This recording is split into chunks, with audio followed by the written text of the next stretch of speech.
Last time on Hoot Gibson's Hangar, Hoot described going through the now internationally famous Navy Fighter Weapons School, better known as Top Gun. Oh, golly, yes. It was quite a bit different. Some of it was similar to what they showed in the movie, but there were, back in those days, we're talking 1972, the women were not as integrated into everything as they are nowadays, of course. So I don't believe there were any women at all at Top Gun. However, there was nobody that looked anything like Kelly McGillis there.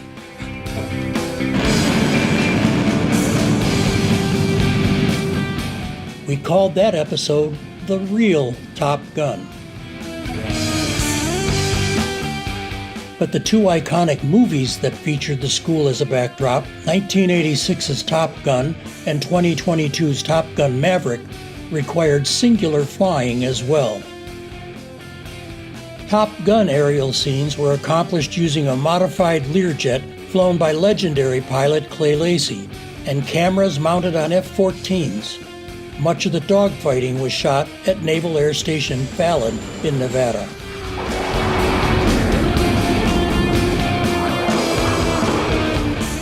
Top Gun Maverick, released 36 years later, showcased incredible leaps forward that had been made in both aviation and movie making. Top Gun's F-14 Tomcats gave way to F-18 Hornets, mounted with multiple cameras, flown by real naval aviators, often with the movie's actors on board. To put the viewer on board, IMAX quality cameras were mounted in the cockpit of an F-18. The support of the United States Navy throughout the production of Top Gun Maverick added immeasurably to making it one of the greatest aviation films of all time.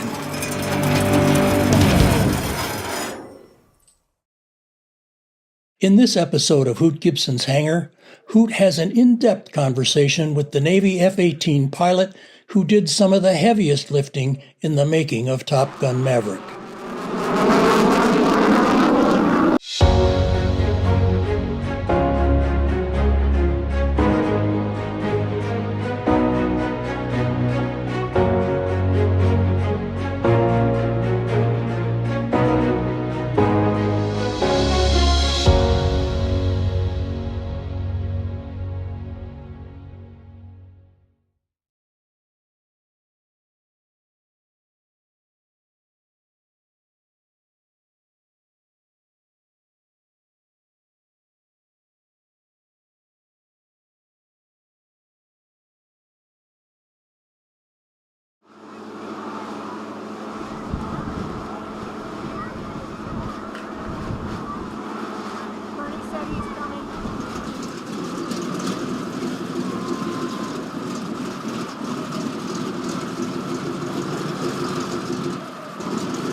Fairchild-Republic P-47 Thunderbolt was the largest and heaviest single-engine airfighter flown by any nation during the Second World War. At nearly 8,000 pounds, it was less agile than Spitfires and P-51s, and it didn't do well in low-altitude dogfights. But it could outdive any other fighter, and it could take an amazing amount of damage and continue to fly. And its 850 caliber machine guns gave it more lethal firepower than any other Allied fighter except the P-61 Black Widow. The P-47 could carry up to 1,000 pounds in bombs and could mount rockets under its wings for use against targets on the ground. It was powered by the largest radial engine available, the same 2,000 horsepower Pratt & Whitney that powered the F-4U Corsair and the F-6F Hellcat.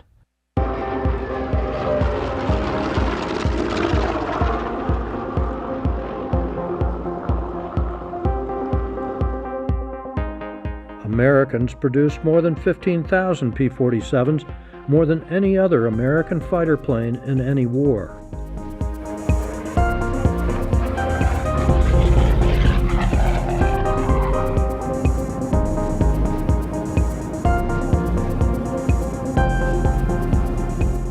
P-47s first arrived in Europe in late 1943, and once the bugs were out, it became the primary fighter bomber of the U.S. Army Air Forces. Its range was steadily increased until it could escort 8 Air Force bombers all the way to Germany and back, and it could hold its own against any German fighter. Cruising in sweeps at very high altitude, P-47 pilots would attack at steep, high-speed dives and then use its momentum to climb back to altitude. Between D-Day and the end of the war, P-47s destroyed more than 7,000 enemy aircraft, more than half of them in air-to-air combat.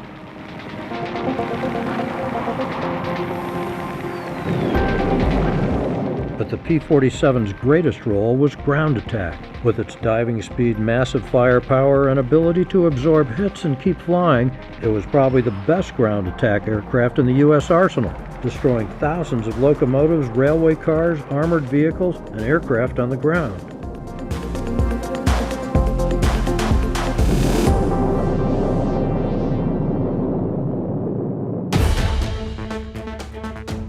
In Europe, the P-47 earned fame from its success. In the Pacific, it isn't as well known. At first, pilots in the Pacific theater were not as enthusiastic about the big heavy airplane.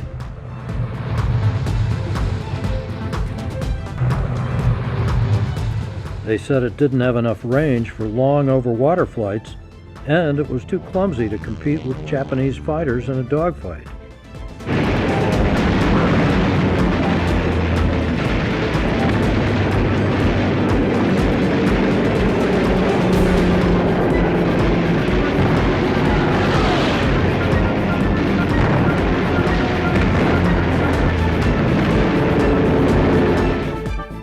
The first P-47s to reach the Pacific theater were the newly created 348th Fighter Group deployed to Australia and New Guinea.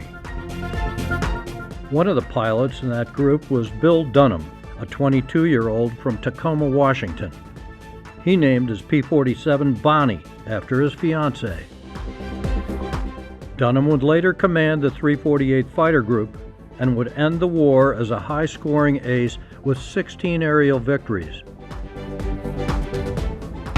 But Dunham's fame came not from his kills, but from an act of mercy.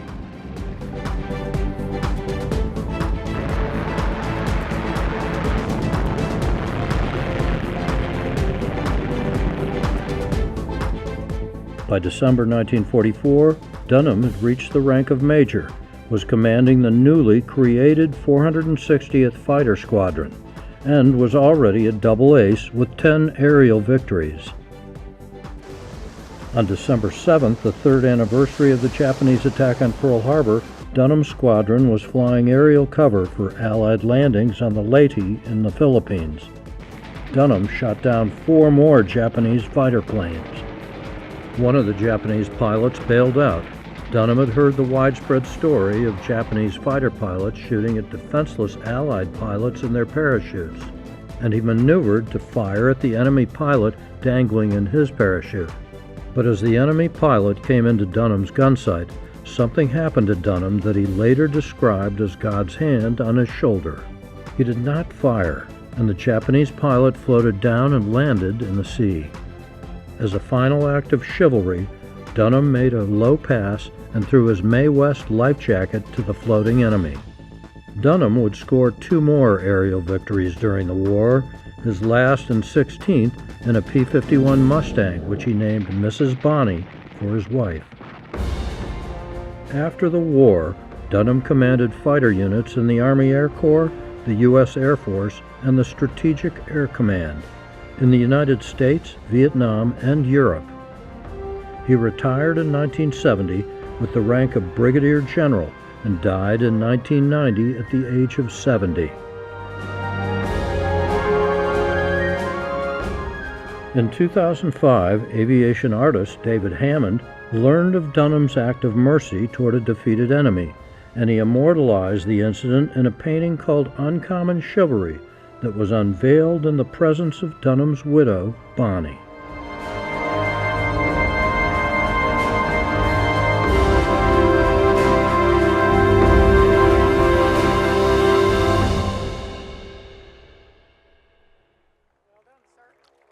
All right. Let's go, team.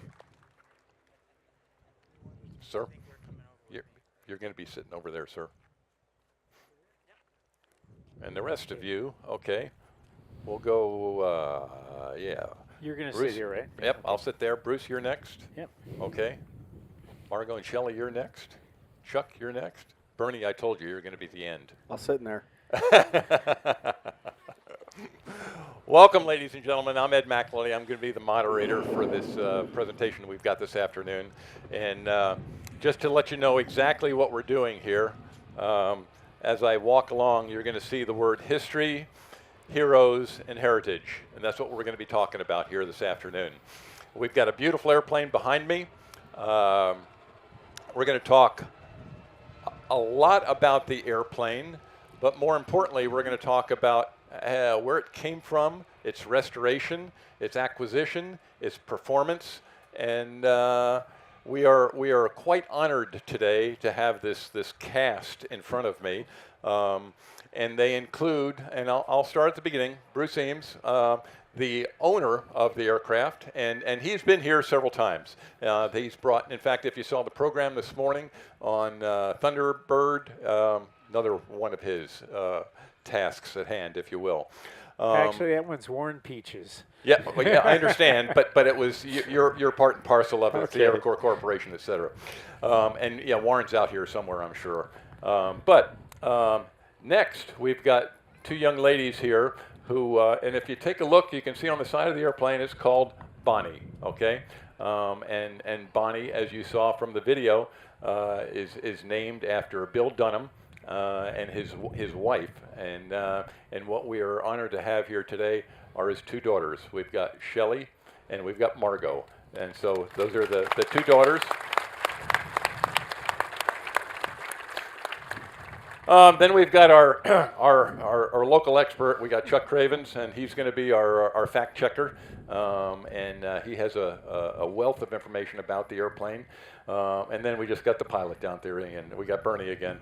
Bernie Vasquez, he's the guy who flew this thing in, probably going to fly it out also, I suspect. Got a lot of time in these things, a tremendously high-time Warbird pilot, and I thank you, Bernie, for being here and bringing us the airplane. He always gets to do the fun stuff. Yeah, he does. I agree completely. However, in our midst is also on the front row here, and I'll go with the Aircorps Corporation guys over here. We got Eric, and we'll be talking to them a little bit about the restoration of the airplane. But most importantly, I've got to bring up this this gentleman with a hat and the feather. His name is Jerry Tilden, and he had 66 missions in the European theater in P-47s. This man is one of the greatest generation. So, Jerry, thank you so much for being here.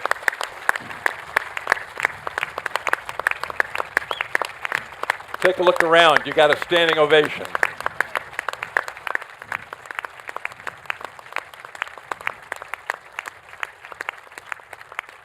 Yeah. And I should say he's going to be the real fact checker because he did it for real. Yeah. And we'll get to his stories later.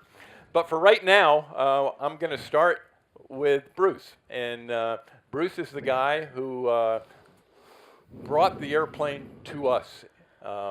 He's the guy who sat there and said, hey, I want one of these. I like these airplanes. I want to restore one of these airplanes. And he's the guy who made it happen. Everybody knows what it is, P-47D, Razorback as they call it. Chuck, help me now. They built over 16,000 of these, is that right? Well, 16,000 P-47s of all models. Okay. The D versions, there was something like 8,000, and about half of those were Razorbacks. Okay. This is the last Razorback model, the D-23. Heaviest single-engine fighter that we used in World War II.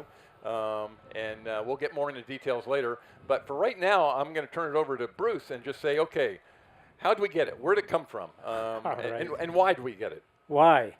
Well, the why is just, it's a long list of Warbirds that I fantasized about ever since I was a kid. Like many of you, I had a father that was in World War II, and all my buddies growing up, they had dads that were in World War II, and so we built the models and dreamed about those planes. And with a lot of encouragement from Warren Peach of Dakota Territorial Air Museum, he encouraged me to develop an interest in P-47 Thunderbirds. You want the real story? And I'm sorry? I didn't say Oh, that. yeah. I said, you want the real story? Warren made him do it. Yeah, he made me do it. Thank you, Warren. The thing that really attracted me to it, besides very liking the plane, is that I like bringing the planes back.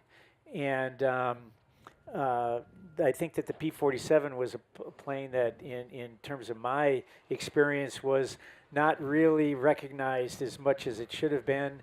And there were so few of them left. Very few of them really survived all the scrapping of planes after the end of the war and stuff, and especially the early models, the Razorbacks. And so when we decided to start looking for one, we heard of this one that had been pulled out of Papua New Guinea. And this one actually was found by a local who happened to be a Papua New Guinea Vietnam War vet, but that was living on a farm in Papua New Guinea. And he pulled this out of the bush and, ironically enough, cut the turbocharger out of it and hooked it up to a tractor engine and used it to melt nickel and copper for whatever he was doing, and was going to take the rest of the plane out. And was stopped by a bunch of other locals that were armed with machetes and guns, who said, you can't do this, you can't take this out of here. And a couple days later, it showed up on its nose as a gate guard at the local airport, and that's where it sat for quite a number of years until Rob Greinert out of New South Wales in Australia acquired it in 1998 and brought it to Australia.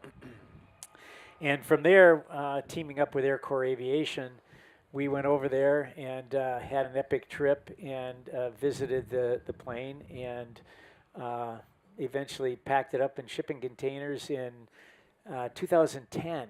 I think it was the fall of 2010. In 2011, then it came over to Air Corps Aviation shop up in Bemidji, Minnesota.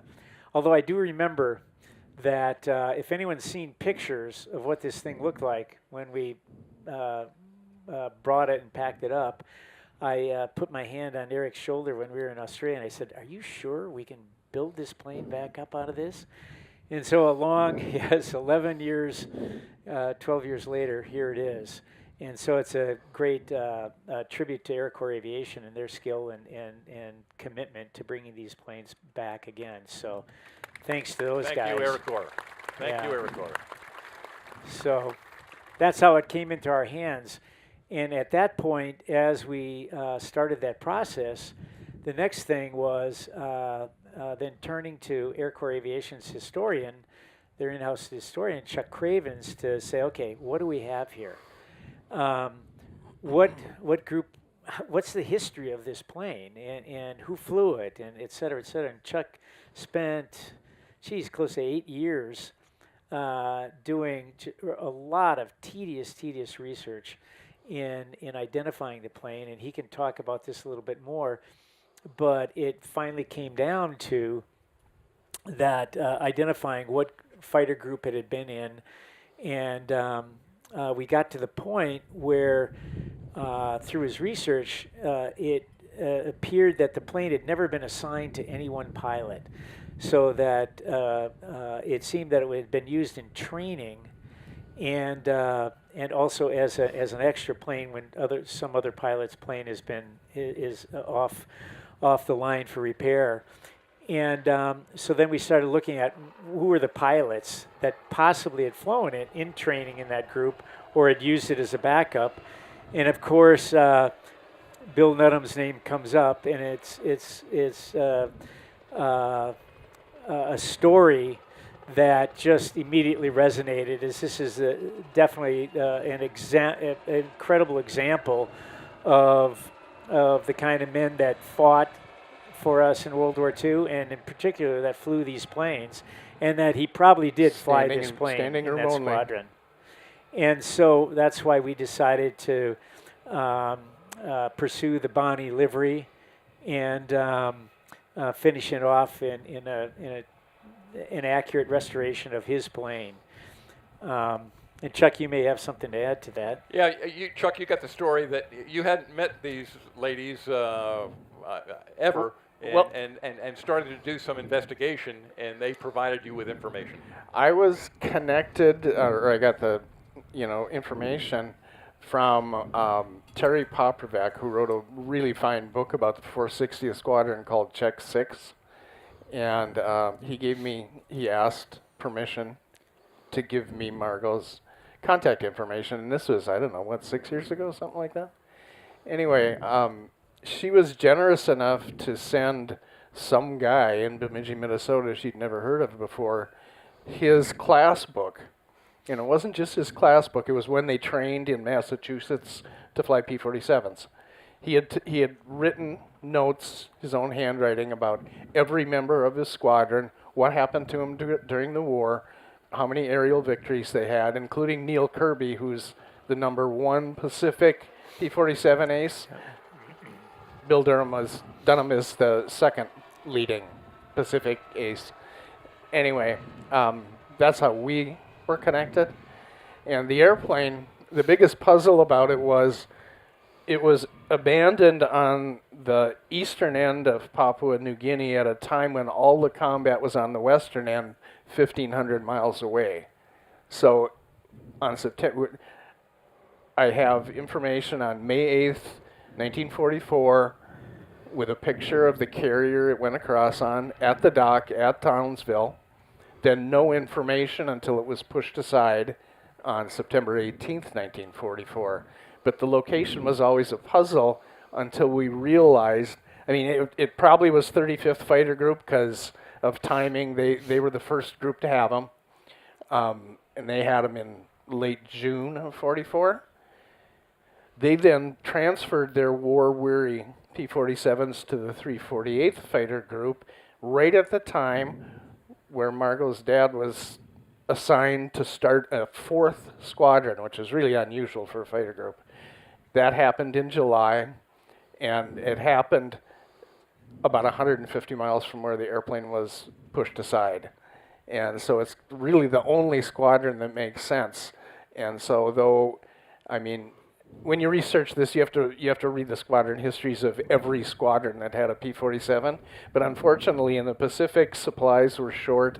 Typewriter ribbons sometimes made the most important page that would really give you the answer completely illegible. So what makes sense is it was used as a trainer for the 460th at the time they got rid of it. And if that was the case, then it's likely that Bill Dunham probably flew it at one point or another. And it was at the time when this was pushed aside was actually before he got the 3rd Bonnie by about a month. Yeah. And he got 16 kills, is that right? 16 victories, Okay. 15 in P-47s, Okay. and then I'm sure his daughters will tell the story better, but he went back to the States for a brief period and got married. Bonnie was his fiancée, Bonnie Harris, and then his P-51 was Mrs. Bonnie. Yeah, I was going to say, the first Bonnie, he was just, and I'll address this to the daughters, Margot and Shelley.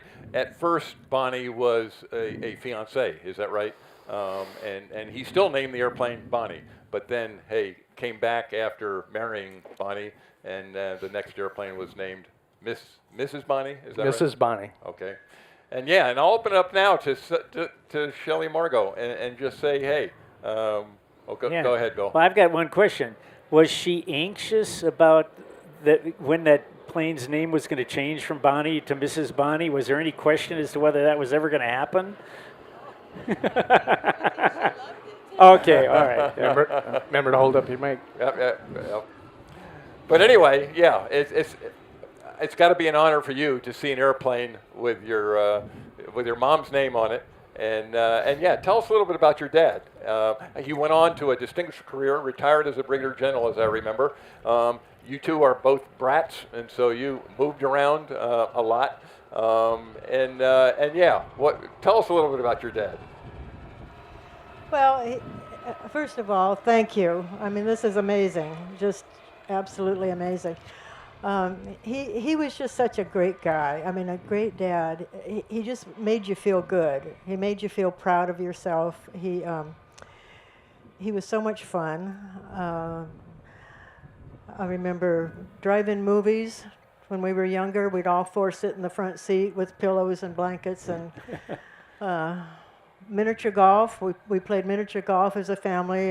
Every move we'd make, we'd have to find the miniature golf course. And bowling. He taught us to bowl. We bowled as a family. I remember when I was in junior high, we were living in England. We'd bowl for 25 cents a game at the base bowling alley. So it's hard to, compress it all in just a few things about Dad, because he was really, really something. I'll tell you a few personal things. I mean, he and Mom were a great example of a married couple, and fun things that I remember are she decorated a pair of underwear, put little bows and ribbons and hearts on them, and would tuck them into his suitcase every time he went TDY. So he could always expect to find those in there. Yeah. And they sent the same Christmas card, not sent, but gave the same Christmas card back and forth to each other for I don't know, 40 years. And I still have that. And each year they'd write a little something. So there's a little history each year of where we were, what was happening. And just fun traditions like that were a good example for Shelley and I. Well, the one story about the one shoot down that he had, and Chuck can back me up on this one, but the fact that he shot down the airplane and watched the pilot bail out, and then I guess he flew over, watched him land in the water, and you can fill in the rest. It's kind of interesting. It happened to be December 7th, 1944, so it's 3 years since Pearl Harbor to the day. And he shot down 4 airplanes that day. Yeah. And he saw, as the introduction said, he saw the pilot go down. And he had witnessed his friend and commander, Neil Kirby, get shot down. And it was by that time, it had been a year before, it was believed that he was shot in his parachute too, or else in hanging in the tree in his parachute. So he really had kind of motivation to shoot. And the Japanese had been documented to do that in some cases. But he stopped, and I think that's the important thing. And then he saw the guy floating in the ocean, far away from any Japanese help. And I don't know what motivated him exactly, but he made a low pass, which wasn't a real safe thing to do in a combat zone with enemy aircraft around, and tossed out his Mae West. And that's kind of the end of the story. We don't know really what happened afterwards, but That gives you an indication of what kind of guy he was, though. Exactly. I mean, you know, a guy of integrity, of caring, and, you know, yeah, it's wartime, but, you know, yeah. And as the movie showed, we'd much rather he be remembered for that act of mercy than, you know, being a triple ace. And I'm sure that's what he'd rather be remembered for, that kind of compassion and integrity. Did he ever talk about that experience with you? Yeah. Yeah. So he did talk about it, and he said that pilot probably had a little girl waiting for him as well, and a wife, and that was important. He was an incredibly compassionate man, and he honored all of his troops. He was a great leader. And he didn't feel, I had the stigma of the general's daughter, you know, that I was profiled. I had to live that down every time we moved. But he was my dad, you know. My friends were welcome, and it didn't take long for them just to feel like, you know, oh, he's a dad. And he loved to fly. He just loved to fly. And I always begged him, oh, couldn't you just put me in the cockpit? I'm real small. They won't know I'm there. But, of course, they couldn't do that. But he also had a philosophy that when he was trying to introduce something new to his men, or a new idea, or something maybe wasn't working real well, he said, this is pay attention to this, Shell, because this is a good philosophy of leadership. First, you suggest, you ask for their buy-in to maybe change something.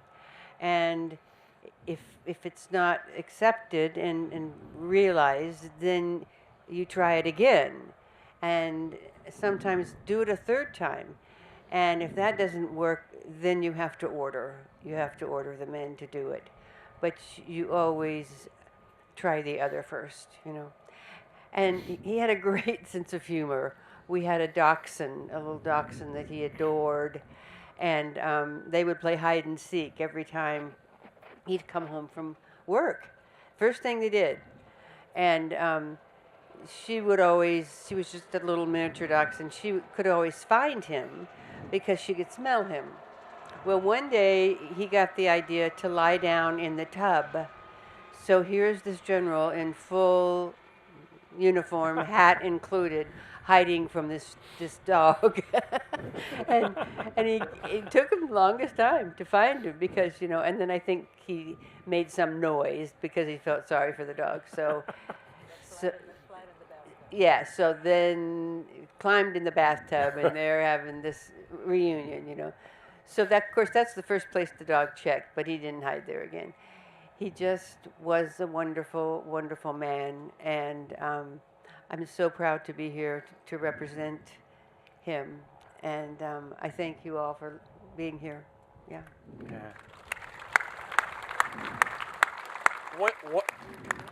One other indicator was, you said there was one award that he cherished more than anything else. And I can understand that, and I'll tell my story after you tell your story. But.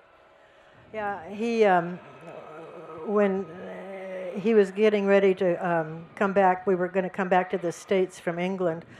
Something that was really honoring him was a going away party that the NCOs, all the NCOs in England got together and threw for him, which wasn't protocol.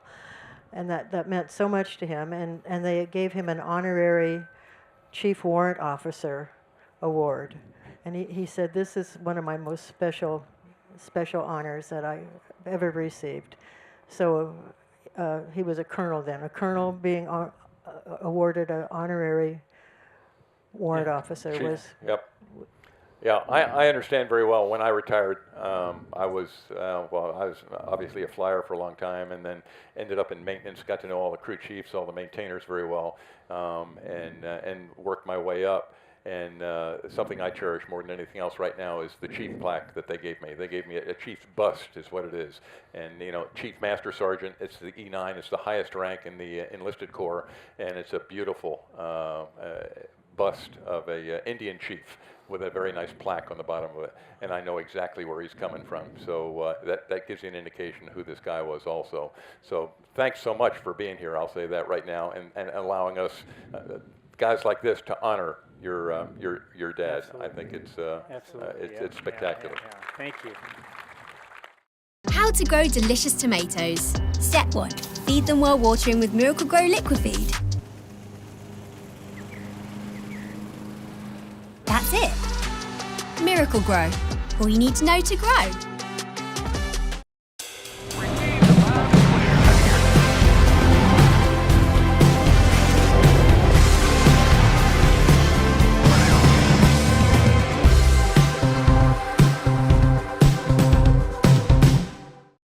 I want to talk a little bit about the restoration. There's two guys over there, Eric and Eric, who had a lot to do with it. And hey, give me the highs, the lows. It was 8 years or so. Is that about right? How many years did it take? Well, like Bruce said, we had the airplane at our shop for several years.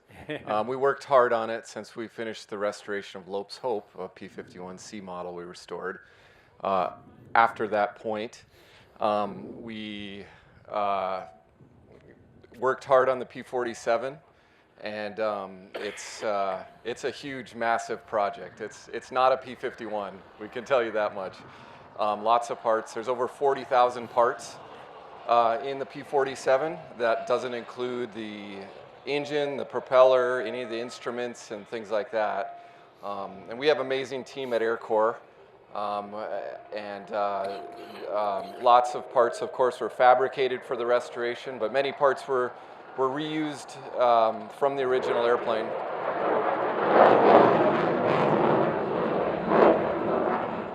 That's what happens when you run late. You can see some of the team up on the screen there, and we've added several since, and some people just have joined the team recently and got to experience the finish, and some of them been through the whole project, and it's really a monumental task restoring an airplane. Every rivet in the airplane, every piece has been disassembled, and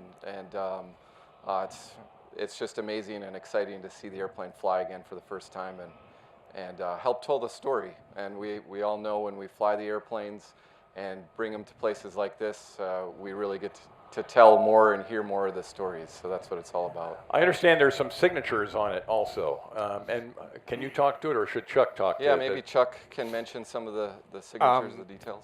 Through actually the same author that helped me connect with Margot, I connected with a general who was at the time 99, DeWitt Searles, and he had been with the 460th. He had, not immediately, but he ended up commanding the squadron about a month after Bill Dunham left the 460th Squadron. So I talked to him for several hours on he was magnanimous enough to take my call. And I said, I think Eric suggested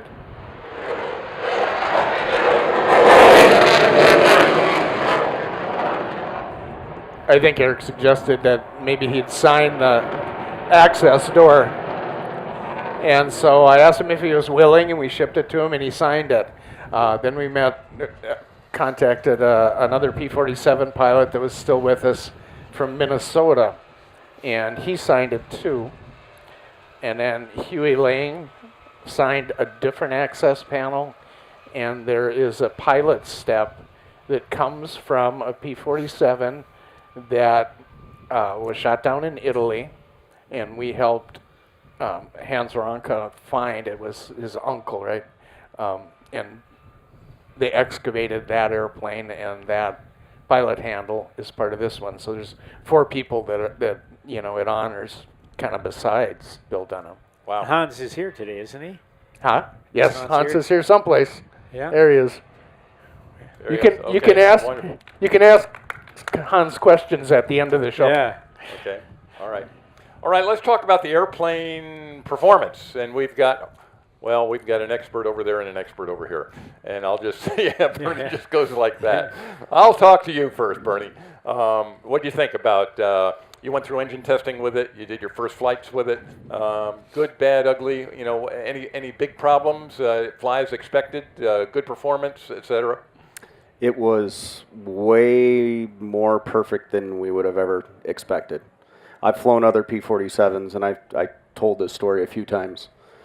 Propeller, engine. This airplane's original. It's got a 50 spline propeller with the right nose case. A lot of the other airplanes have been modified. So they take a late model nose case, because you can't find some of the 50 spline propeller parts. There's none out there. Eric and his team sourced the Curtis Electric, but the guys want to run HEM standards for whatever reason. So they take a late model engine and bolt it on an early model engine. A couple things are different. The propeller's was not designed, that blade wasn't designed for the airplane. It might not be the right length. But the big thing is it doesn't turn as fast. Later airplanes, you turn the propeller slower, turn the engine RPM up, you get more brake horsepower, but it's slower to accelerate. So during the test flight, first flight, we briefed it all up. I'm going to get on the runway, hold 30 inches.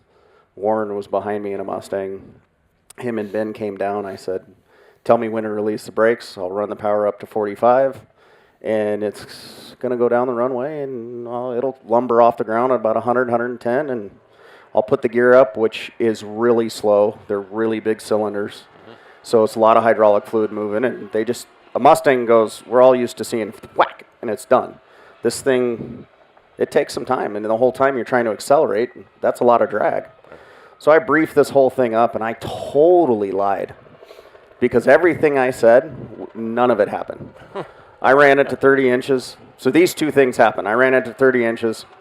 He said go. I went to 45, and it went. And I got the gear coming up, and I started a turn. And I told him we're going to be 500 feet, a quarter mile from the airport. We're going to drag this thing back around, and it's going to take 2 circles to get to 3,000 feet. I turned around and looked for him. I'm like, hey, are you going to catch me and look at this thing and make sure it's not leaking? And he said, I had Mito power on that thing. I couldn't catch you. And it just, up it went. So having all the original stuff helps. Yeah.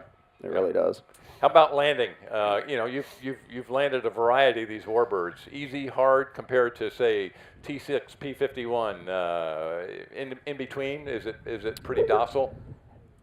Yes, it's a docile airplane. It's got a really wide gear, but the biggest thing is it's heavy, and you're landing really fast compared to what you are in a Mustang or a T6. And the heavier they get, the faster you have to land them. But it's just physics. So getting used to that, but handling characteristics on the ground are really, really nice. And I maybe somebody can correct me, but I think this is the only Air Corps airplane to have a locking tail wheel. Is that, to my knowledge? I don't think any other of the Air Force-ish airplanes had locking tail wheels. So you lock it and it's stuck going straight. It's real wide. It's long. So it's really stable on the ground. Good. I'm interested in talking to our other pilot now too. How about, what's your impression, Jerry, of flying that airplane? Was it easy? Was it hard? Did you really enjoy it? You had, 60-some missions in combat with the thing. I'm sure you had a lot more training, et cetera, et cetera. But what do you think of flying the airplane? When you just graduated from flying school and they check you out at a P-40 in order to let you know how fast an airplane can really go, and then they put you in a P-47, it's a different world. But first, I think I might want to tell you how I got into the Air Force. I was 15 years old. I was living on Long Island, and a new newspaper came out, and they decided that in order to let the newspaper, which is Newsday, be successful, they assigned certain sections of the county to people to get subscriptions. So in a little area where I was located, I got the most subscriptions, and the winner was a prize. And the prize was a flight from Mitchell Field, Long Island, over New York City. Well, here we are. I'm flying over New York City, and I made a decision. From now on, I am going to be a pilot. All right. Right. Now I'll go on. I'm 18 years old, and I decided I'd join the Air Force because World War I is now in its first year. And I went down to the Naval Air Force Recruiting Agency because I could think of nothing more exciting than trying to land a plane on a boat that is bobbling up and down in the ocean. Well, I went to the Navy recruiter, gave him all of my information, and after about 15 minutes of discussion, he said, "I'm sorry, but we can't take you." I was heartbroken. So I went across the street to the Army Air Force. At that time, it wasn't the Air Force, it was the Army Service, whatever it was. Army Air Corps, that's right. Army Air Corps, right. And I went down and they interviewed me, and after the interview, the guy said, "Okay, now go on to the medical supply doctor and let him examine you." So I went into his office. He examined me and he said, "I'm terribly sorry, but we can't take you." I was so disappointed. I said, "Why?" He said, "When you were a kid, evidently you had your ears pierced several times and you could never take high altitude flying." Just at that time, a telephone rang and he had to leave the office. So I stood up and I looked on his desk and I saw the sheet of paper that had to be passed on to the next doctor. I took a pen and scribbled something where his name was supposed to be. I took it to the next doctor, and that's how I got into the Air Force.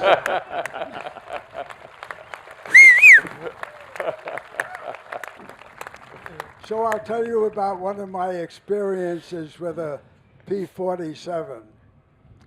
We were stationed in Pocatello, Idaho, and Pocatello, Idaho is rimmed by lava beds.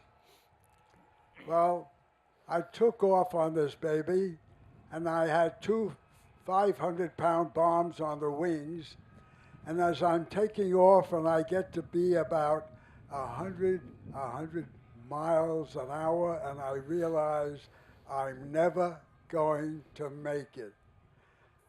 So I pull the wheels as fast as I can, dump my bombs, and before I know it, bam! The plane hits the lava field. All of this time, I'm holding the nose up, thinking I'm going to make a nice, easy belly landing. I hit the ground so hard that the engine separated from the fuselage and traveled another 50 yards in front of me. And the only thing I could think of was, there's got to be a fire because all of that fuel is sitting under me. I jumped out of the airplane, looked aside, and the only thing I got out of that was a concussion. But 2 days later, I was flying again. So my experience with that baby was that it could take anything.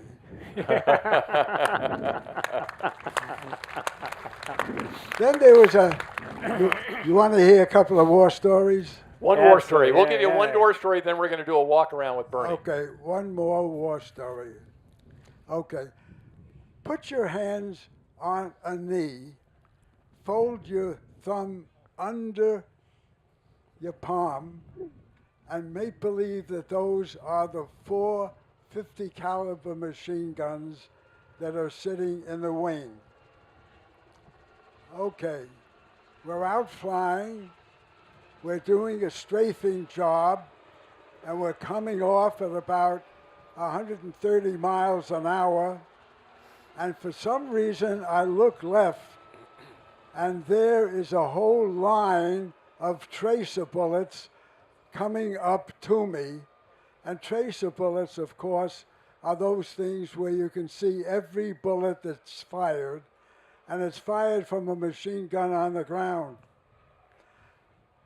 This tracer line comes up, and it starts approaching my number 4 50 caliber machine gun casing, and about 4 inches away from the wing edge, it stops. Do you ever hear the story of the whole 9 yards? Well, when a machine gun armament is set up, the band is 9 yards longer, and those 9 yards are filled with whatever ammunition is used. 2 inches before hitting the leading edge of my plane, it rained out of 9 yards of firing, and that's one of the reasons that I'm here.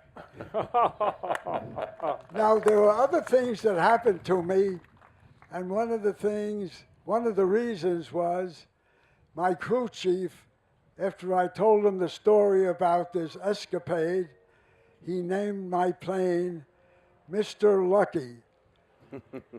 Believe it or not, I never saw a German airplane. The only thing we did was strafing and bombing. And in all the time I was in service flying these things, the plane never got hit with anything.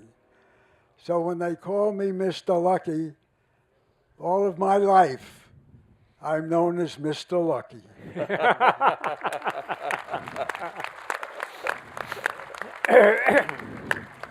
Wow. I think we could listen to those stories for a long time. Yeah, they will, I think.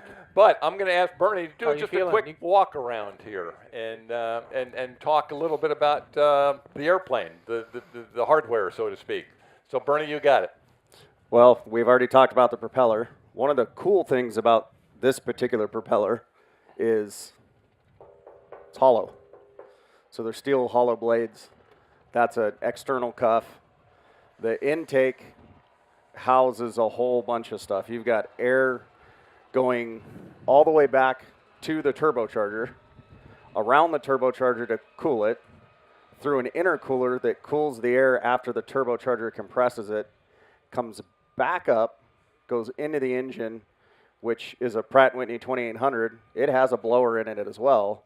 So it's got 2 blowers. Some of the Pratt & Whitney engines had a shifting capability, so you'd turn the blower slower down low. When you get to high altitude, you'd shift it, go to the granny high gear, and it would turn faster to compress more air. When they designed this airplane, just put a secondary blower back there, run off the exhaust. So you've also got 2 ducts for the oil coolers, which come out here. What was the horsepower? Probably 2,300, something like that? What's a 59W? 23, 24? Okay. Wet. All right. Yeah. So 2,300 horsepower. Something Yeah, like that. so one of the things about this engine as well, and one of the reasons they were able to do what they did with it, with the blower, was it has a gigantic, like 50, how big's the water tank? So 15, 20 gallons of what we call ADI. It's anti-detonation and injection, and what that is it's water and alcohol that they spray right into the intake that cools the charge. If the air going into the engine's too hot, it'll detonate.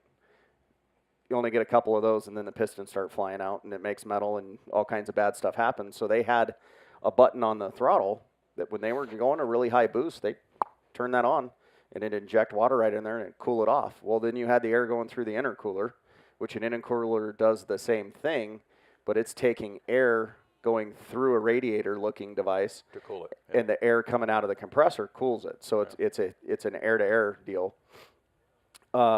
Here, most people think this is where the exhaust comes out, because in most airplanes, that is where the exhaust comes out. That's not where all of the exhaust comes out of this airplane. This actually moves, and it's a wastegate, so it'll close and port all the exhaust back to the turbo to make it spin faster to compress more. So when you're at high altitude, you take that boost lever, and it actually closes this off. But there's always exhaust going back there, so that turbo's always turning. And it's, well, one of the cool things about a P-47 is it's got 2 RPM gauges. One's in thousands, so when it's pointing to 10, it's 10,000 RPM. The other one's in hundreds, so the other one's engine speed.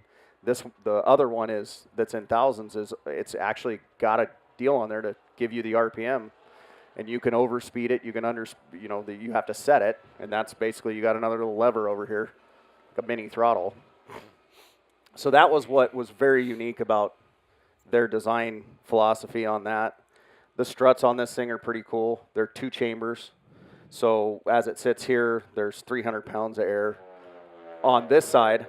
But when the gear goes up, it has to collapse again to get in this hole. So there's a bar here that pushes a lever all inside the strut, and it pushes on a Schrader valve, and that air in here now transfers up here, and it equalizes it.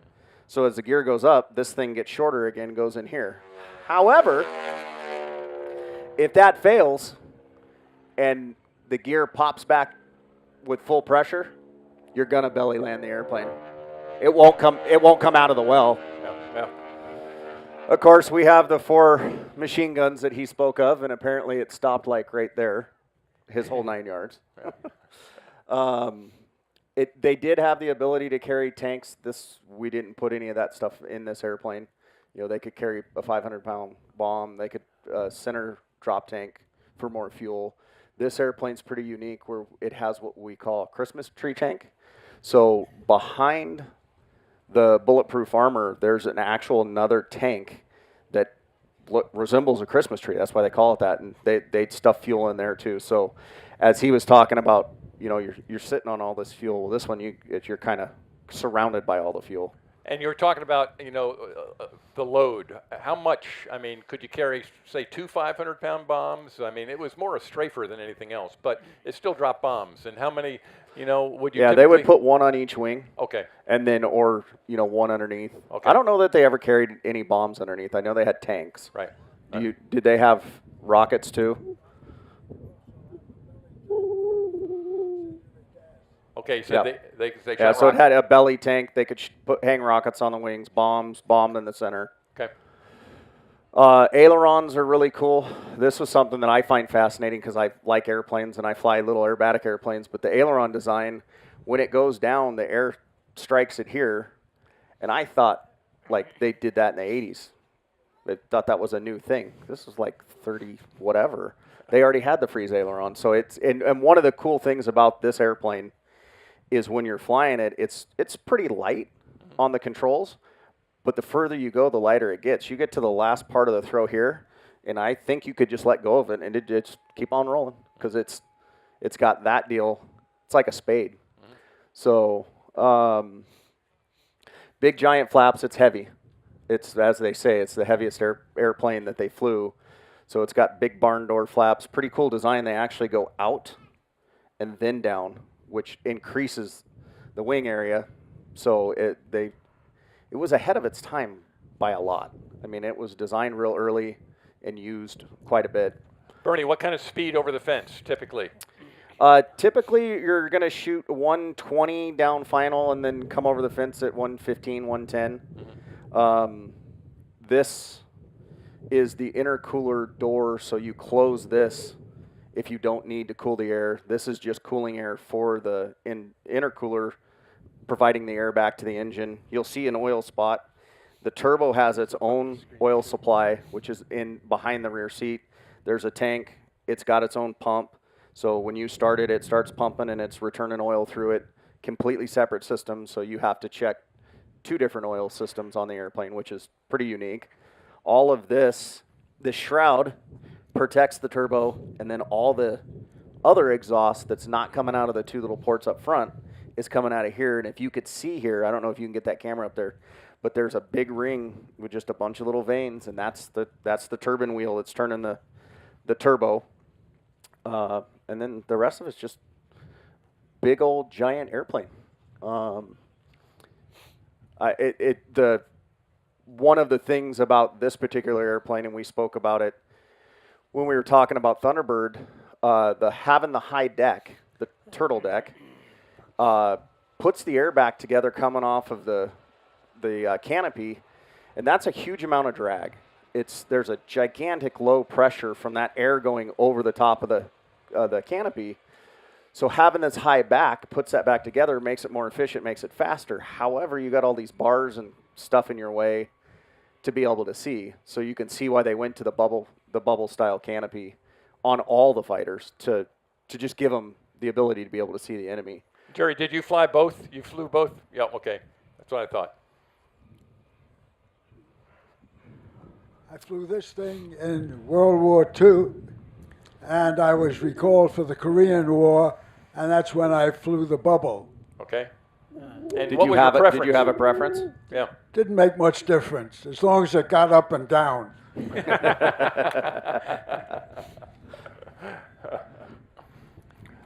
All right.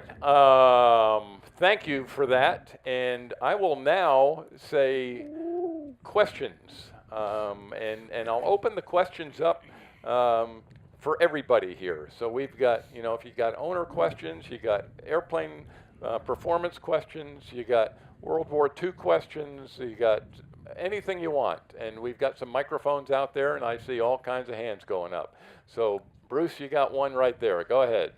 How come there's so many more P-51s than these aircraft now? I bet Bruce could answer that question. Well, that's a really good question, and I don't think I have a perfect answer to it, but I think that it just wasn't seen as valuable of a plane as the Mustang, and so it got trashed along with a lot of the other ones. I mean, you remember seeing the pictures of P-40s just stacked up like cordwood with the engines off up on their noses and stuff.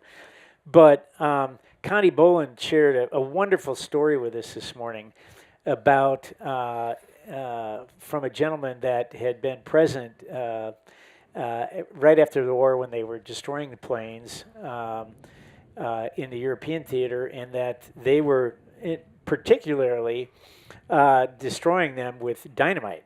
And this guy said they'd put a stick of dynamite in each plane and just blow it up. And but with the as a testament to the sturdiness of these beasts, they would put 5 sticks of dynamite in, and whereas the ones that they'd put 1 stick in, they'd just blow up. The guy said, with the jug, they put 5 sticks of dynamite, and it would just go.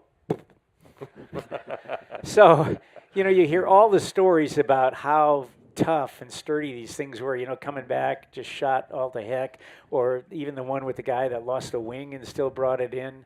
I thought that was actually the best testament I'd ever heard as to how built these were. Anyway, but I don't have a good story for it. Maybe you, Chuck, being the historian, would know why there's so few of these left. They're expensive to operate, and Mustangs were taken over by a lot of foreign air forces and maintained and flew for a long time. And there's a type certificate for a Mustang that's a little easier to register than a P-47. Well, and I think a lot of it had to do with the fame of the Mustang. It finished the war. Everybody puts the war on its shoulders, and it was what every little kid at the time saw flying over. It was my generation's F-16. It was a single seat fighter. It was pointing in the front, pointing in the back. And I think they were still active even after the war ended, so there's just a bunch of them there. Yeah. These things probably all ended up in the scrapper by the time they were surplus and stuff. Yeah, I would agree. All right, next. Go ahead. Does anybody know what happened to the Japanese pilot who got thrown in the Mae West? We don't. No. Sorry. That would make a great story. All right, we got a question over here on the right. I would love to know I got where. a question on the. Oh, wait a minute. I got a question on the Razorback model itself. Republic made the Razorback, and also it was licensed built by Curtiss, the P-47G. Right. How many of the Republic built are still in existence? And is there any fundamental difference between the D model Razorback and the Curtiss built G model? I bet Chuck knows the answer to This that. is the only flying. This is, and you have to be kind of specific because people always argue, oh, there's two other Razorbacks. There's two Razorbacks that are beautiful airplanes flying in California that were made by Curtiss, and they're G models.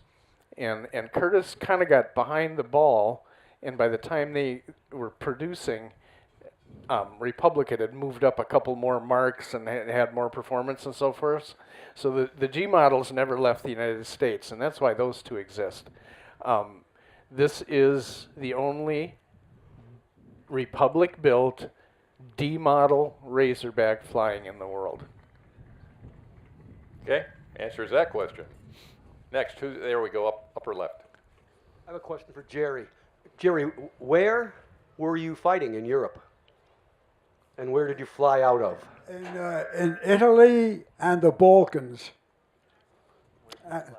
And it was on the Adriatic side. But it may be of interest to all of you that after the war, we all expected they were going to be sent home. But we weren't. We were sent to Linz, Austria, which was a now German airport that was given up after the war. And the reason we went to Linz, Austria was that the people in government in the United States was sure that our fighter group was going to be the only area that would repel the Russians when the third war starts. And that's the history of the group. Wow. Interesting. Wow. All right, another question. There we go. What are you burning for fuel in this one now? 100 low lead. Do you have to derate the engine for that? Yeah, we don't run rated what is rated takeoff power anymore. It would be 51 inches dry. We use 45. What were they using during the war? What was the octane? 115, 145. Okay. Okay. All right, another question. Thank you for the family. Thanks for representing all the World War II veteran survivors. But I think it would be illustrative in this group, since it's we the people, how many survivors we have, like the two daughters here, whose fathers, not just the grandfathers, we could do that next, but fathers flew these in World War II. Yeah, yeah. There's one. Oh, yep, one right there. Thank you. Another one over there. Here we go. We got more. That's pretty incredible. Thank you for that question. All right, another one. Go ahead. Question over here is, will we see this airplane fly this week? Bernie? Yeah. Yeah. Bernie, you still here? Yeah. I was sleeping. Sorry. What do you say? Will yeah, we we did have a little bit of a maintenance issue. We're gonna test fly it hopefully this afternoon during the air show. Okay, wonderful. And if you all get a chance, come take a close walk around this airplane. I happened to see it while the EA judges were combing it the other day, and so I had the opportunity to look at it up close and personal. And I'll compliment Air Corps. It is spectacular. I mean, the rivets, you name it, everything is precise. I gotta say. And I'm another outstanding job. gonna second that and plug Air Corps a little bit. I think this is the fifth, I don't know, a few airplanes now.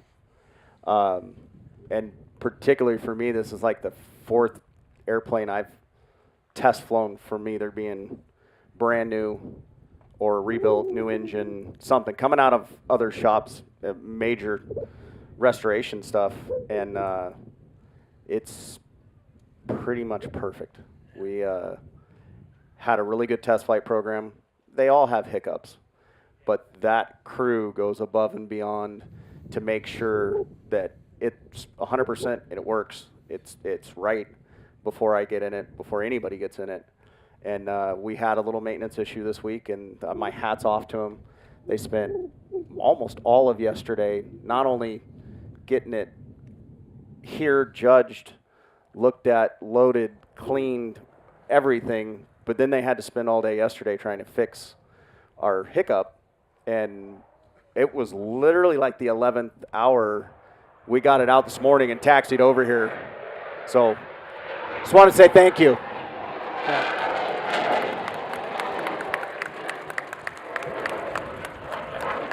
And I'll just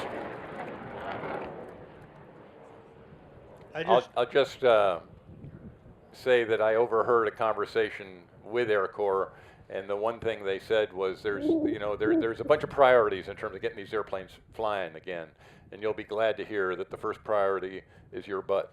Okay, so they want to make sure that butt gets down here again, and that's the way it should be. So I thank Air Corps for that. My wife appreciates that, by the way. All right, got a question up here. I just want to thank you again for bringing this plane back. My dad flew with the 404th Fighter Group in Europe, and I just sent 2 pictures of this to a gentleman named Floyd Blair who lives in Ocala, Florida. I met him face to face this spring. He flew with my dad, and I sent him the pictures, and he said his airplane was never that clean. All right, we got a question over here on the right. How soon after restoration did you fly it, and where will this be kept? We flew it like literally the day the paperwork was finished and a restoration isn't just getting all the parts together to make that. You still have to go to the FAA, still have to get registration. If you want to talk about hurdles for an airplane, we kind of had a lot of them. They won't register an airplane until it's an airplane.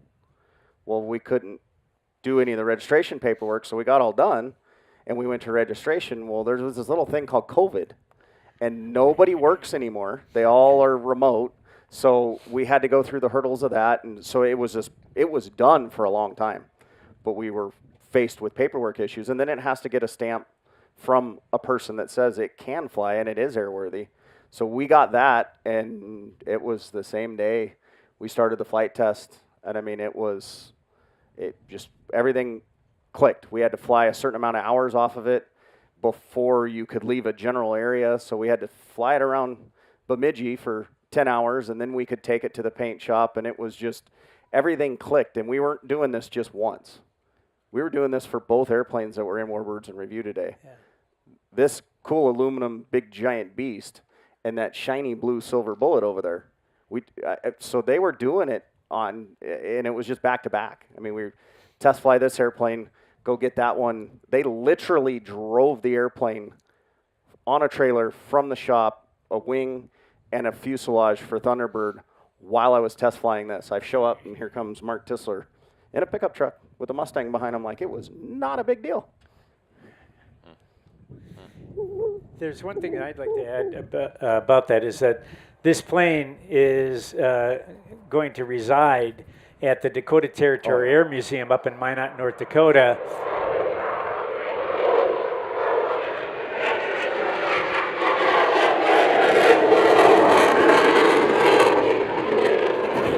And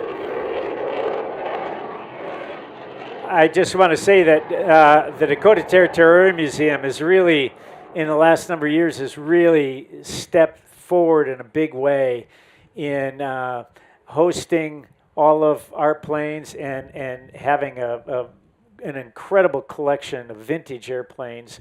And under the direction of Warren Peach and his crew, it's a real, even though it's up in Minot, it's well worth a visit. It's an incredible place, and they have done a phenomenal job in hosting all of these Warbirds. And it's not just Warbirds. There's there's everything huge vintage, from preteen airplanes to obviously this brand new thing will be there. Yeah. But it's a museum well worth going to if you like airplanes. There's a little bit of everything. But you should call ahead if there's any particular plane you want to see, because it may not be there, because we have a commitment to flying these and sharing them with people. These are not hangar queens. Yeah. This Thankfully, thing is Bruce fly. allows us to keep them going. Yeah. And they build the airplanes with the intent on them flying. Yeah. They're not just going to get pushed out and run and then pushed back inside. Yeah. All right, we got a little guy. Oh, we got the big guy. I saw the little guy first. I was just wondering if you could comment upon the elliptical wing, what it did for the elliptical wing. It's pretty.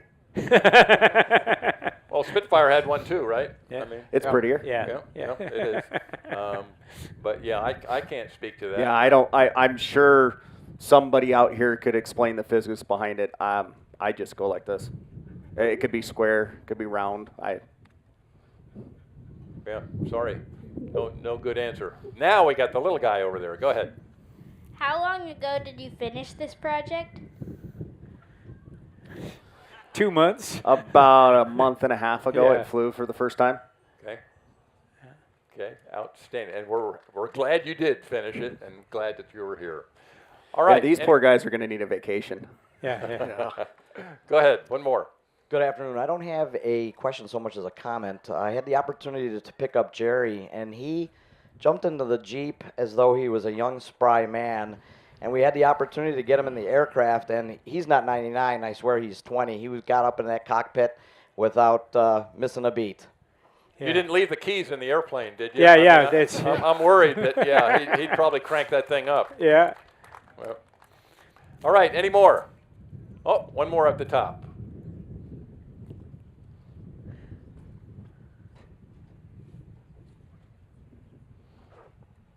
My father hated flying the 47 because he said the turbo lag was so bad. And I wonder if you could adjust, any comment on that? Well, the way they flew them, so there's a whole bunch of levers over here. A normal airplane has a throttle, a prop, and a mixture. This thing has a blower lever, supercharger, the turbo in the back, the throttle, the prop, and the mixture. And there's actually a way through some linkage on the actual levers that they would lock them all together, and it was automagic. You just ran the throttle, and the propeller went up with it, came back with it, the turbo came up, went back. Well, it's an oil-controlled butterfly valve that's got to do this. And I'm sure there was some turbo lag when they were up really high, because they, like these things, they go click, and it's instant power.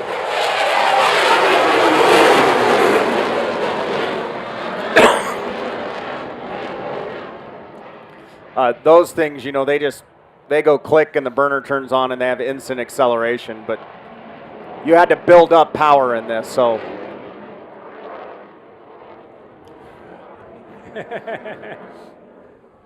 Okay, I'm going to say thank you to everybody involved here.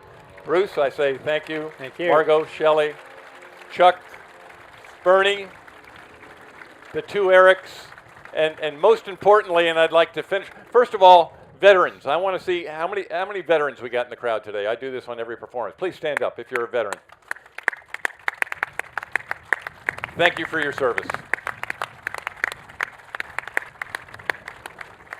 And the last thank you I want to deliver to this gentleman right here and say, Jerry, thank you. Thank you for our freedom. Thank you for what you did. Thank you for being part of the greatest generation. So with that, I'll say, well done. And I hope you can come back next year.